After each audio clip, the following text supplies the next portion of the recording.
How to refund a GoDaddy domain. So the first thing that we need to do is load up GoDaddy here. Then we need to click on our name in the top right and go into renewals and billing. If we want to refund a domain here, if I refer us to this article, it's going to show us that we need to delete the product or service. So like I just showed you here, we want to find the domain and we'll click on the three dots and then we'll have to select delete my product. Now here we have to completely, I must open the email and select yes, I want to delete. Basically you just have to delete the product first. Now after you have deleted the product, I'll refer us back to this article here and go back into GoDaddy.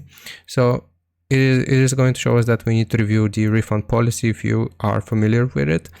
And then, like I said, delete the product, and then finally we need to contact customer support to request a refund.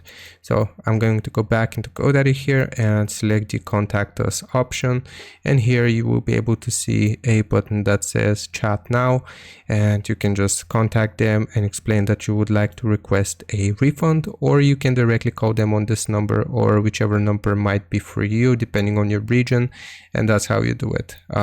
Customer support has to take care of it. I hope this helps you out. Leave a like and sub, and I'll see you next time.